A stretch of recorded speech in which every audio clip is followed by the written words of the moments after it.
Hello friends, welcome to my channel. இன்றைக்கி நம்ம சேனலில் ஒரு சூப்பரான ஸ்வீட் ரெசிபி தாங்க. என்னென்னு பார்த்தீங்கன்னா, ரவையில் குலாப் ஜாமுன் வந்து எப்படி பண்ணுறதுன்னு பார்க்கலாம். நார்மலாக வந்து நம்ம குலாப் ஜாமுன் மிக்ஸ் வச்சோ இல்லைனா நார்மலான குலாப் ஜாமுன் தான் பண்ணுவோம். ஆனால் இந்த ரவை குலாப் ஜாமுன் பார்த்திங்கன்னா ரொம்பவே ஸ்பெஷலான ஒரு ரெசிபி தாங்க. ரொம்ப இன்ஸ்டண்ட்டாக பண்ணக்கூடிய சூப்பரான ரெசிபி எப்படி பண்ணுறதுன்னு பார்க்கலாம். இப்போ வாங்க நம்ம இந்த வீடியோக்குள்ளே போகலாம். அடுப்பில் ஒரு கடாய் வச்சுருக்கேங்க. இப்போ இதில் வந்து நம்ம ரவை சேர்த்துக்கலாம். நான் இன்றைக்கி பார்த்திங்கன்னா 1 டம்ளர் அளவுக்கு ரவை எடுத்திருக்கேங்க.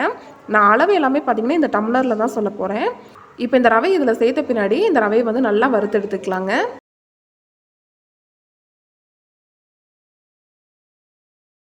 ரவை நல்லா வறுபட்டதும் இதில் பார்த்திங்கன்னா நம்ம பால் சேர்த்துக்கலாங்க.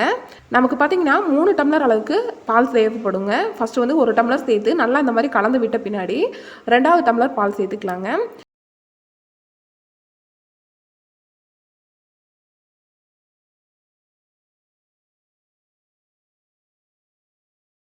இப்போ நான் வந்து 2வது டம்ளர் பால் சேர்த்துக்கிட்டேன். சேர்த்த பின்னாடி அடுத்து 3வது டம்ளர் பாலையும் சேர்த்துடலாங்க. இது ரெண்டையும் சேர்த்து நல்லா வந்து மிக்ஸ் பண்ணி விட்டுக்கலாம்.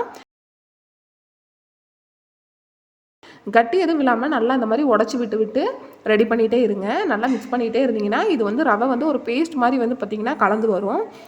நல்லா தண்ணியெல்லாம் உறிஞ்சி ரவை வந்து நல்லா முத்து முத்தாக ரெடியாகி வருங்க. அந்த அளவுக்கு பார்த்திங்கன்னா நம்ம இதை வந்து நல்லா கலந்து எடுத்துக்கலாம். இந்த மாதிரி நல்லா சூப்பராக ரெடியான பின்னாடி இதை வந்து நம்ம வேறு ஒரு பிளேட்டுக்கு வந்து மாற்றிடலாங்க. மாற்றி நல்லா ஆற விட்டுருங்க. ஆற விட்ட பின்னாடி நம்ம குலாப் ஜாமுன் எந்த சைஸுக்கு வேணுமோ அந்த சைஸுக்கு பார்த்திங்கன்னா நம்ம இதை நல்லா பார்த்திங்கன்னா உருண்டை பிடிச்சி எடுத்துக்கலாம். கைக்கு நெய் இல்லைனா எண்ணெய் தடவிட்டு இந்த மாதிரி வந்து உருண்டை பிடிச்சிக்கோங்க. உங்களுக்கு என்ன சைஸ் வேணுமோ அந்த சைஸுக்கு பார்த்திங்கன்னா உருண்டை பிடிச்சி எடுத்துக்கோங்க. நான் பார்த்திங்கன்னா ஒரு மீடியம் சைஸில் தாங்க பண்ணி எடுக்கிறேன். இந்த சைஸ் பார்த்திங்கன்னா கரெக்டாக இருக்கும். ஸோ அதனால் பார்த்திங்கன்னா இந்த சைஸில் வந்து நான் உருண்டை பிடிச்சி எடுத்திருக்கேன். இதை சைடில் வச்சுட்டு இந்த இருக்கிற மிச்ச ரவையும் பார்த்திங்கன்னா இதே சைஸ்க்கு வந்து நல்லா உருண்டை பிடிச்சி எடுத்துருங்க. இப்போ இது வந்து சைடில் இருக்கட்டும். அடுத்து வந்து நம்ம சக்கரை ரெடி பண்ணிடலாங்க. 1 டம்ளர் ரவைக்கு நான் 1.5 டம்ளர் அளவுக்கு சக்கரை எடுத்துருக்கேங்க. கூடவே பார்த்திங்கன்னா ஒரு 3 டம்ளர் அளவுக்கு தண்ணி சேர்த்துக்கலாங்க. தண்ணி சேர்த்து நல்லா கொதிக்க விடுங்க.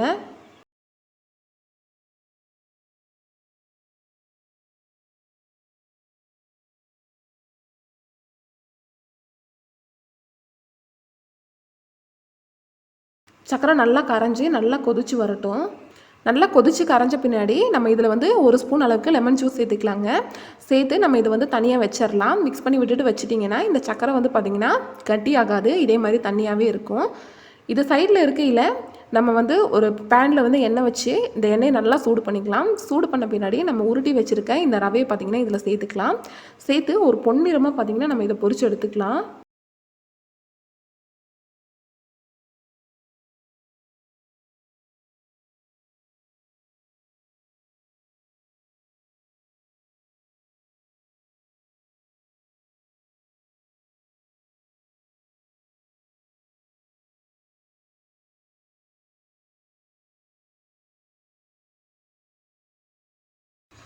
பாருங்கள், இந்த மாதிரி ஒரு பொன்னிறமாக வந்து நம்ம வந்து இதை ரெடி பண்ணி எடுத்துக்கலாங்க. இந்த மாதிரி நல்லா வறுபட்டதும் நம்ம இந்த வந்து வெளியே எடுத்துடலாம். மிச்சம் இருக்கிறதையும் பார்த்தா நம்ம வந்து இதே மாதிரி போட்டு பொரிச்சு எடுத்துக்கலாங்க.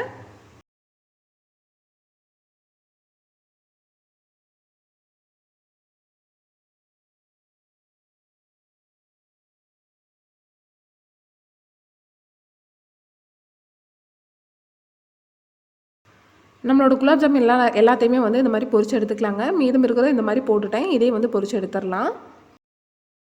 பொரிச்சு எடுத்த இந்த குலாப் ஜாமுன் எல்லாத்தையும் பார்த்தீங்கன்னா நம்ம இந்த சக்கரை மிக்ஸில் போடணும். சக்கரை மிக்ஸ் பார்த்தீங்கன்னா கட்டியாகவே இல்லை பாருங்கள். லெமன் ஜூஸ் சேர்க்கவும் இப்போ இதை வந்து லைட்டாக சூடு பண்ணிக்கலாம். சூடு பண்ணிவிட்டு சூடாகிற அந்த டைமில் பார்த்தீங்கன்னா நம்ம வந்து பொரிச்சு எடுத்த இந்த குலாப் ஜாமுன் எல்லாத்தையும் பார்த்தீங்கன்னா இதில் சேர்த்துடலாம்.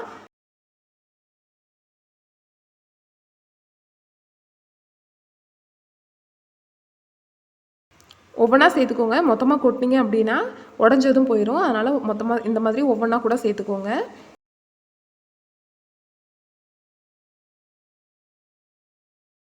இன்ஸ்டண்ட்டாக பண்ணக்கூடிய ஒரு சூப்பரான குலாப் ஜாமுன் தாங்க இது. டேஸ்ட் பார்த்திங்கன்னா அருமையாக இருக்கும்.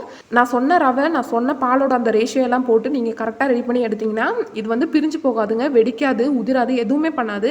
எடுத்து சாப்பிடும்போது நல்லா சாஃப்டாக இருக்கும். பாருங்கள், ரெடி பண்ணி முடிச்சாச்சு. கொஞ்சம் கூட வெடிப்பு அதெல்லாம் உதிர்ந்து போகிறது அதெல்லாம் எதுவுமே இல்லைங்க. சூப்பராக வந்திருக்கு. ஸோ நம்மளோட சூப்பரான குலாப் ஜாமுன் ரவையில் வந்து இன்றைக்கி பண்ணி எடுத்துட்டோம். ரொம்பவே பார்த்திங்கன்னா நல்லா இருக்குதுங்க. இந்த ஈஸியான ரெசிபி உங்கள் எல்லாத்துக்குமே கண்டிப்பாக பிடிச்சிருக்கும்னு நினைக்கிறேங்க. இந்த வீடியோ உங்களுக்கு பிடிச்சிருந்துச்சுன்னா லைக் பண்ணுங்கள், ஷேர் பண்ணுங்கள், கமெண்ட் பண்ணுங்கள். மறக்காமல் நம்ம சேனலை சப்ஸ்கிரைப் பண்ணி பக்கத்தில் இருக்க பெல் பட்டனை கிளிக் பண்ணி ஆளுங்கிற ஆப்ஷனை செலக்ட் பண்ணி வைங்க.